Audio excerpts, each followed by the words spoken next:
Welcome to the Old Time Radio Westerns. I'm your host, Andrew Rhines, and I'm excited to bring you another episode absolutely free. Now, let's get into this episode.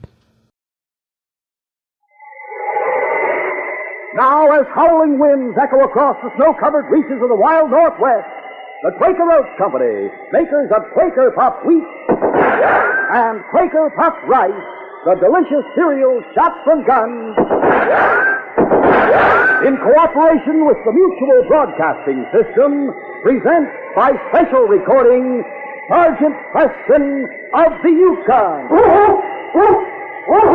It's Yukon King, swiftest and strongest lead dog of the Northwest, breaking a trail for Sergeant Preston of the Northwest Mounted Police in his relentless pursuit of lawbreakers. And King, on you, Husky!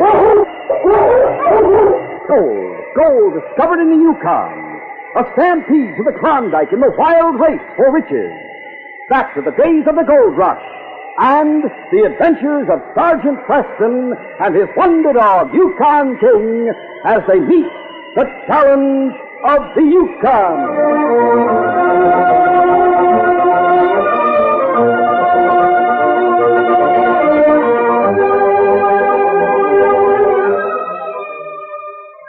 Our adventure will begin in just a moment. A little thought, a few moments of planning can change your whole existence. You can have security instead of worries about the future if you start now to invest regularly in United States savings bonds. For regular systematic saving, two plans have been set up for your convenience. The payroll savings plan where you work and the bond-a-month plan where you bank. With the payroll savings plan, you authorize your employer to set aside a certain sum each payday and invest the money in bonds for you. On the bond-a-month plan, for those who are not on a payroll, you authorize your bank to issue bonds to you each month and charge the purchase price to your checking account. Bonds may be redeemed any time after 2 months at the purchase price plus interest. Remember, savings bonds are absolutely safe and are protected against loss, theft, or destruction. Now, even better, invest more in savings bonds. This message is brought to you as a public service.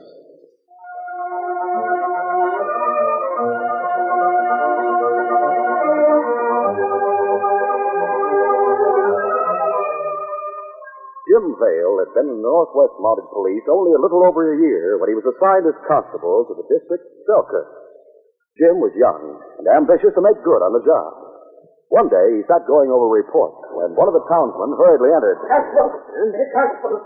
You better come quick. What's the trouble, Mr. DeWitt? 3 crooks held up the trading post and wounded the storekeeper. I'll go right over. I'll go with you. All right, let's go. I saw him getting away, Constable. I was just coming out of the cafe across the street when I heard a muffled shot and saw 3 crooks run out of the store, head out the south trail with the dog sled. Did you get a good look at them? Well, they were all bundled up in tarpaulins, but I did notice one was a big fella, bigger than the other 2. Did anyone go for the doctor? Yes, I reckon the doctor's at the store. But now, maybe Mike will be able to give a good description of the crook. Well, don't count on that. Mike's unconscious. Doubt if he'll be able to talk for some time. In that case, I'm wasting time going over there. I'll get my dog team and start out before those crooks have a chance to get too far. The 3 crooks, who had about half an hour's start on the constable, moved along the trail a couple of miles ahead. Hey, Fancy, Mark, one of you better get off the sled and go on foot. We're not making good time with a load of 2 of you for the dogs to pull. Oh, you husky. Well, come on, don't just sit there. One of you get off the sled. Oh, let Fancy try it a while. No, I have a sore foot, Gus. Mark should be the one. Oh, for Pete's sake, both of you get off the sled.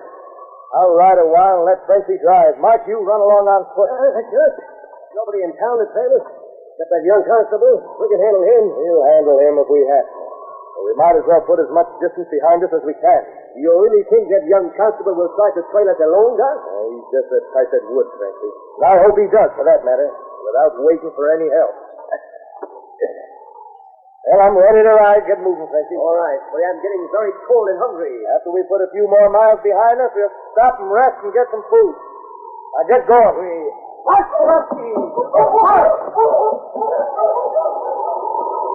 3 crooks turned off the main trail a mile or so further on and took to the frozen surface of a creek where the wind-swept ice left no tracks.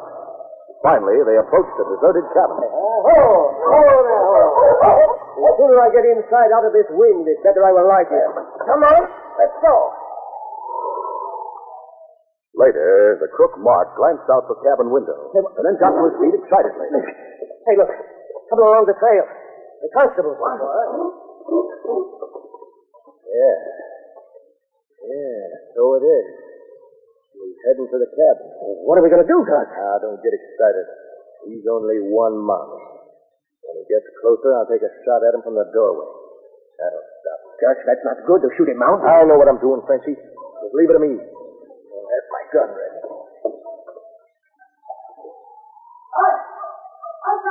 Well, he's close enough now.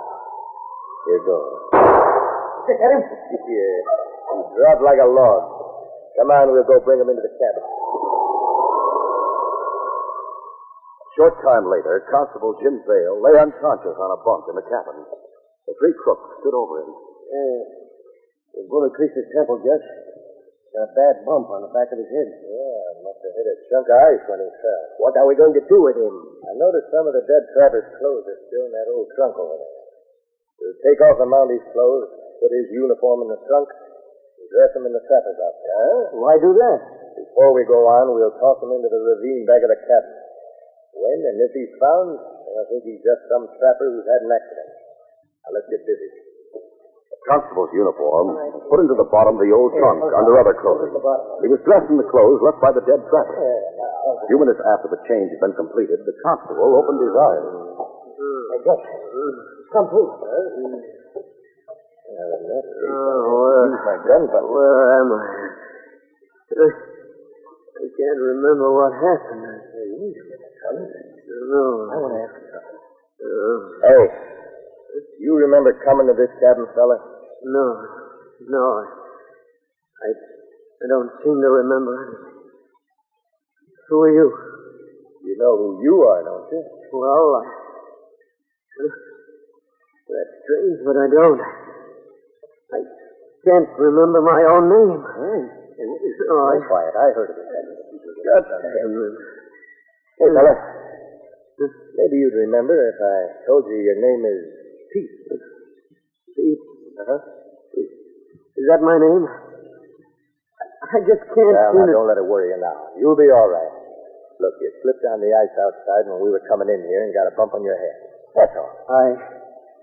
I was with you, man? Sure. Well, your pal, Pete. Oh, my head. You don't remember that either, huh? No, I don't remember. This bandit. Well, look, let me tell you exactly what happened and how things are. And then maybe you'll gradually get your memory back. That's right. Tell him, Gus. Oh, so strange. You swear I never saw any of you before. Well, think hard now, Pete. Look, I'm Gus. That's Frenchy. Hello. And he's Mark. We've been your pals for some time. And we've all worked together on locker robbery. Haven't we, fellas? But of course, Gus. Sure, that's right. Worked together on robberies, did you say?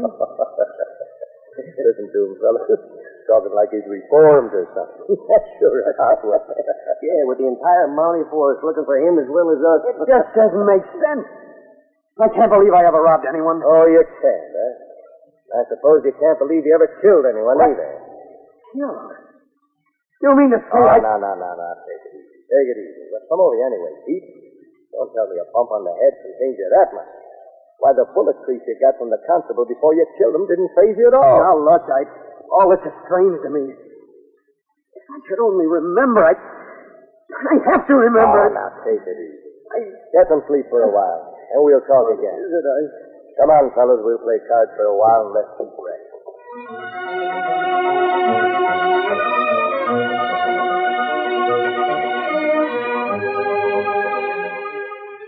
We'll continue our adventure in just a moment.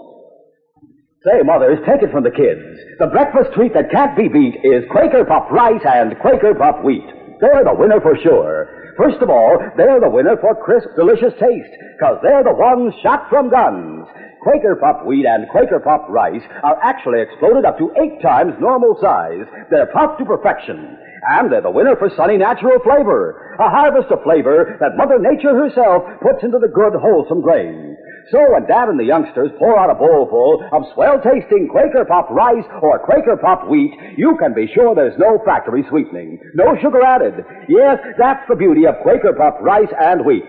The youngsters like to put sugar on them themselves, lots of it. And the grown-ups in the family may want to put on less sugar to suit their taste. Yes, look tomorrow at your store for delicious Quaker Puff wheat and Quaker Puff rice.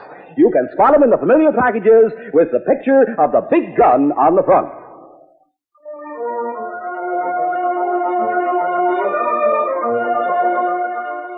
Now to continue. The young constable, Jim Vale, whom the crooks now called Pete, fell into a deep but troubled sleep. The state of amnesia, which had been brought about by the blow on the back of his head, caused him to forget his entire past life. He had no reason for not accepting the story told by the crooks. Yet the idea that he was a crook and a killer was revolting to his real nature. He tossed and turned through the night. The following morning awoke, still troubled, but still with a complete loss of memory. Well, Pete, you look much better this morning. Guess after that long rest, you remember who we are now, don't you? No, I don't. All I remember is what you told me last night. Well, it's the truth anyway. In my dreams, I saw uniforms. Mounties. That's one thing that bothered me. Well, easy to see why after you plugged one of them. There were 3 of you last night, weren't there? Yeah, but Frenchie took one of our dog teams and went back to town to get supplies for our getaway. Since you eliminated the constable, it's safe enough for him to go. If I could only think back. Oh, you'll gradually get your memory back, so stop worrying. I'm glad you're able to get up this morning. We'll be ready to hit the trail for the border this afternoon. You seem fit enough to travel now. Listen, you just forget all this, and let's have some coffee. That morning, Sergeant Preston and his great husky Yukon King arrived in Selkirk and stopped at the constable's office. Husky! Hi, Husky! Hello! Come on, boy.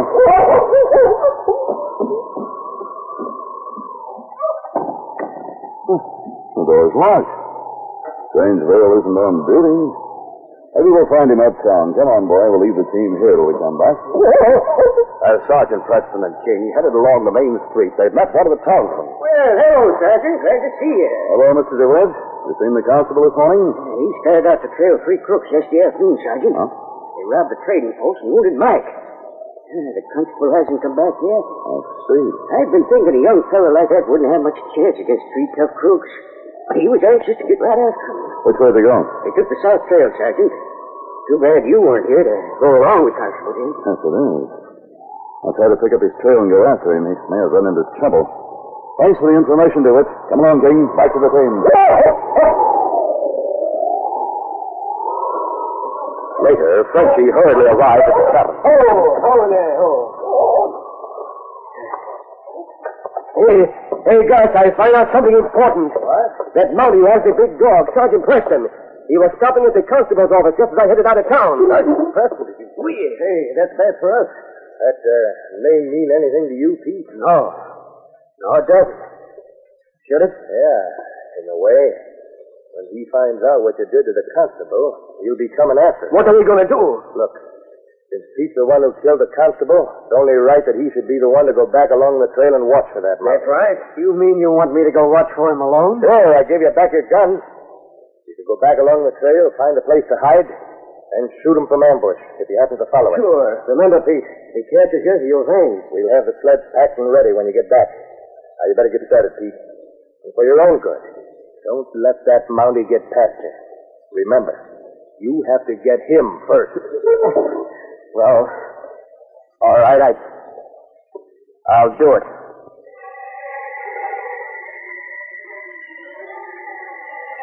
Sergeant Preston had gone to the constable's cabin with Yukon King so the intelligent dog could get the scent. He took one of the constable's old mittens, then drove his dog team to the south trail. Ho, King! Ho! Hey, King! This glove will give you the scent, boy. Now find him, King. Find the constable. Fine, boy. All right, and King! The constable, still troubled because of his loss of memory, had gone on foot about a mile back along the creek trail and hid behind a small ridge to wait for the arrival of Sergeant Preston. Meantime, the others back in the cabin chuckled over events as they hastily packed up to leave. Having the constable hold off Sergeant Preston and plug him while we light out for the boat. We'll be far away when that crazy constable comes back to the cabin. He really believes he's a crook in the cellar. Well, come on. We're ready to leave now. Nancy, you march take our team, and I'll drive the constable. All right, Judge. March! March, you husky! All right, go on. March there.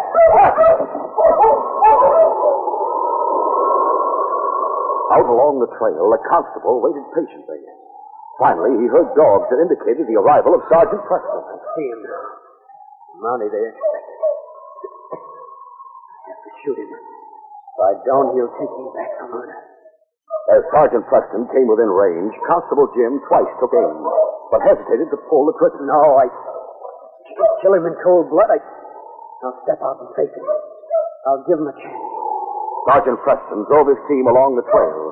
As he approached the small ridge, a figure in nondescript clothing stepped out and called, That's what you're in reach, Molly. "Hurry! Hurry, Husky! Wait here!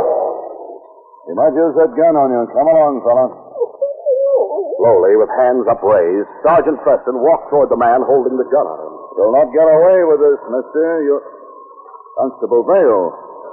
What is this? Where's your uniform? Uniform? Constable. Now listen, Sergeant, I know why you came here. I'm not going back to hang. I've got to kill you. I don't understand this. You must be out of your head, Constable. Put down that gun. No, don't come any closer. My friends told me what happened and why you'd be coming here. Put down that gun and listen to reason, Constable. As Sergeant Preston talked, he signaled to the great dog King. The intelligent dog whined. Then, as if frightened, crept off to one side. The constable, his eyes fixed in a strange way on the man in uniform before him, failed to pay any attention to King. You'll not take me to hang. I'll have to use my gun and get the dog. At that moment, the great dog King sprang from one side, grabbing the constable's gun arm and knocking him to the ground. I have your gun. Come, King. Easy, boy. Oh, my head. Seems to have passed out. Constable. Constable. Hit his head when he fell. For a few moments, Preston worked over the constable. Then, finally, the man opened his eyes. Sergeant Preston, what happened? How did you get here? You don't remember what you just tried to do, Constable? Why, yes, I tried to go to the cabin. There was a shop, and that's all I know. Cabin? What cabin? The cabin right over there. Where is it? They were inside. I know it was Easy. there. We'll get this all straightened out in a minute. Well, my uniform. Where is it? Where did I get these from? That's one of the things I'm going to find out. Now, what is this? I don't understand. Take it easy. I'm beginning to get all this. You must have lost your memory when you were shot. Do you remember anything at all that happened after you heard the shot at the cabin? No, nothing, Sergeant. Nothing until a moment ago when I opened my eyes and saw you bending over. I think I'll pick up your trail from here to the cabin. While we travel, I'll tell you what happened when I met you and what I heard in town. Come on, we'll get back to my sled.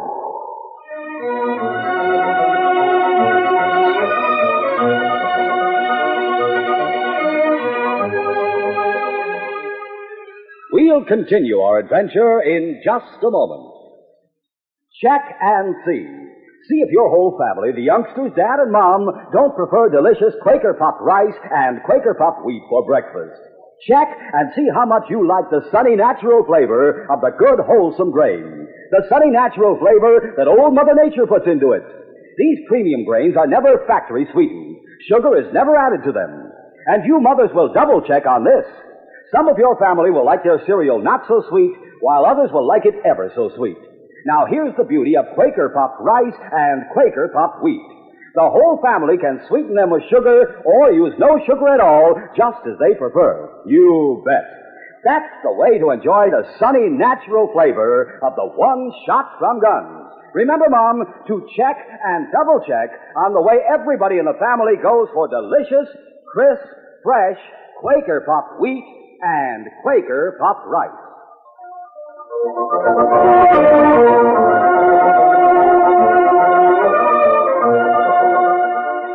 Now to continue. After King found the scent and started up along the creek trail, Preston related what had happened. The constable was very much upset to think he had held a gun on the sergeant. Preston told him to forget the matter and to tell him about the events up to the time the constable reached the cabin. After hearing how the young Mountie had immediately set out trailing the three crooks, Preston said, The cabin you speak of can't be too far since you were on foot, Constable. The fact that you lost your memory probably saved your life. The entire time is flanked for me, Sergeant. Well, there's a cabin just ahead. Okay, hurry, Husky. Feel all right now, Constable? Oh, yes, Sergeant. We'll circle around and approach from the rear. Let's go. Come on, King. A short time later, the two Mounties, discovering the cabin was empty, went inside. Haven't been gone long. The fire's still smoldering. You recall being in here before? No, I don't. We'll search the place, see if we can find any evidence that will point to the cook. Get busy. The two Mounties started a thorough search of the cabin. Finally, Sergeant Preston went through the old trunk and found the constable's uniform on the bottom. Constable, look here. Your uniform. Oh, I'm sure glad you found that, Sergeant. Wasn't what we were looking for, but it's lucky we found it. Better put it on, Constable. Quickly, the constable removed the trapper's clothing he was wearing and put on his uniform. Then he spoke. Oh, this feels more like it. Now what do we do, Sergeant? We'll have King pick up their trail out front. They must have taken your team. Come on, we'll find those crooks and bring them back to Selkirk. Meanwhile, Gus, Frenchie, and Mark mushed along the south trail at a fast pace. I know that young Mountie must have blood pressure, eh, Mark? I hope so. Yes, he's going to be sore when he gets back to the cabin and finds we've left him. But what can he do? He will not dare go to town if he thinks he's wanted for murder. Yeah, that's right. Hey, wait a minute. Stop this, please. What's the matter, Gus? Hotline, though. I need some help to fix it. All right, we might as well pull off the trail and rest the dogs a while till we get it fixed. You pull over behind that embankment of ice and snow to the left. We'll be out of the wind. We'll eat something, too, while we're stopped. Let's go.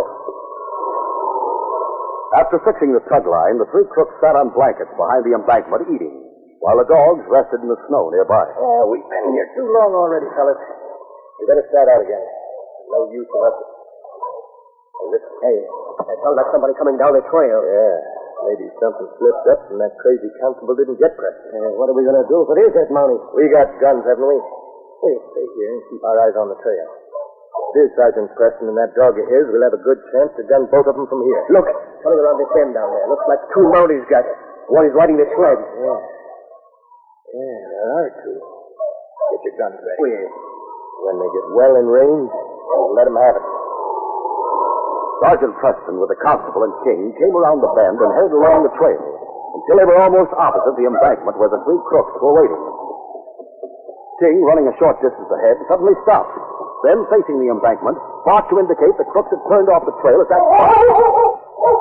Husky. One out. Here, boy. What's the matter, Sergeant? The way King was acting, Constable, I feel sure the crooks turned off the trail toward that embankment. They may still be there. Get down. Get behind that snowbank over there. Come on. Right. The two Mounties quickly sprang behind a thick snowbank, while Sergeant Preston fired a few shots to cover their movement. This is a stalemate now. Not for long, I hope. You stay here. Fire a shot or two once in a while to hold their attention. What are you going to do? I'll crawl along behind this snowbank to those evergreens over there and try to come up behind them. I'll take King with me. Go ahead. Keep their attention. Right. Come on, King.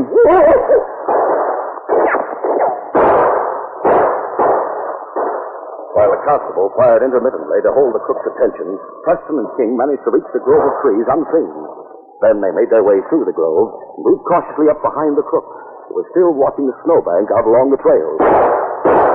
Suddenly, Preston called out, Drop those guns and reach, all of you. What's the Mountie behind now? It's Sergeant Preston. Let him have it, fellow. Hold it. Oh, my arm! As Gus and the other crooks turned on Preston, they were exposed to the constable out on the trail. The constable fired. Oh, I'm hit. I'll get him. But the great constable moved in from the side and grabbed Mark's gun arm just as he fired. The bullet went harmlessly over Preston's head. Down, King. Easy, boy. Watch them out. Pick up their guns. I am fooled to the phone shot. When I did, we'd have got him. Maybe, but now you're through. All right, Sergeant. Yes, Constable. That shot of yours came in mighty handy. Hey, look, it's that young Mountie, the constable. That's right. Mark, he must have been faking after all, as you thought. Maybe he was. That's something you'll never know. Constable, let us search their sled. See if you turn up the stolen money from the trading post. All right, Sergeant. In a few minutes, the constable came back after searching the crook's sled, carrying a carpet bag. Stolen cash is in this carpet bag, Sergeant. Good. That's evidence against them. We arrest you three in the name of the Crown. I'll sure be glad to get them back to the Selkirk jail. So will I. We'll fix their wounds and then head back to town. Once they're in jail, and since you're yourself again, Constable, I'll be able to say this case is closed.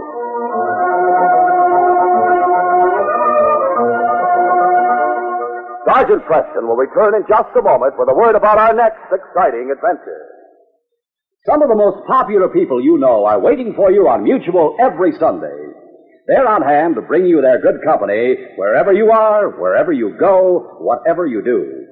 Just turn your radio dial to your Mutual station and join the famous master detective Nick Carter on a suspense-filled case.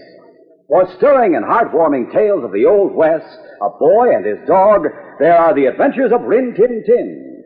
And more hard-riding, fast-shooting frontier exploits are brought to you by the ever-popular Western hero Wild Bill Hickok.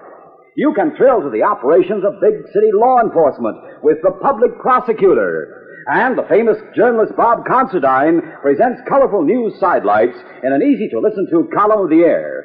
You'll enjoy yourself more when you let your Mutual friends keep you company every Sunday. Hear them every week over most of these stations.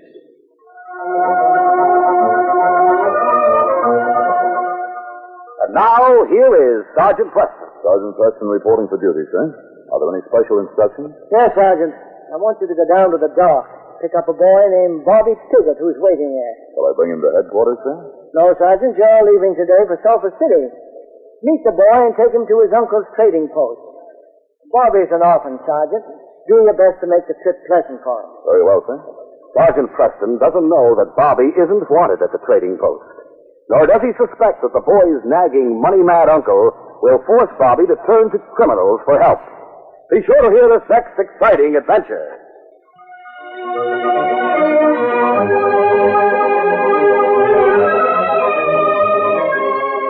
These Sergeant Preston of the Yukon adventures are brought to you every Monday through Friday at this time by the Quaker Oats Company, makers of Quaker Puffed Wheat and Quaker Puffed Rice, the delicious cereals shot from guns. By special recording in cooperation with the Mutual Broadcasting System. They are a copyrighted feature of Sergeant Preston of the Yukon Incorporated, created by George W. Trendle, produced by Trendle Campbell Mule Incorporated, and directed by Fred Flowerday. The part of Sergeant Preston is played by Paul Sutton.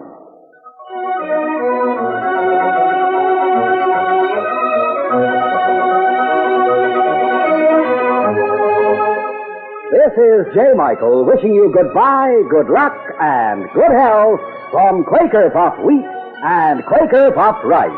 So long. This is Mutual, Radio Network for all America.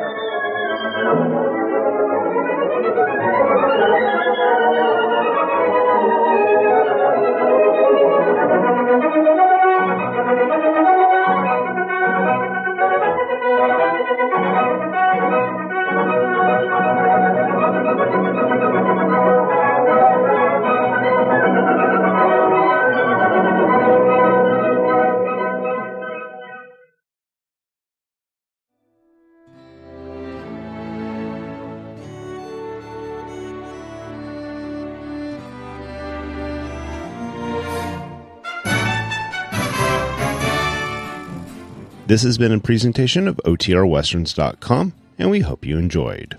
Please take some time to like and rate our shows in your favorite podcast application. Follow us on Facebook by going to OTRWesterns.com/Facebook. Subscribe to our YouTube channel by going to OTRWesterns.com/YouTube. And send us an email, podcast@OTRWesterns.com. You can call and leave us a voicemail, 707-986-8739. This episode is copyright under the Attribution Non-Commercial Share-alike copyright. For more information, go to OTRWesterns.com/copyright. Have a great day, and thanks for listening.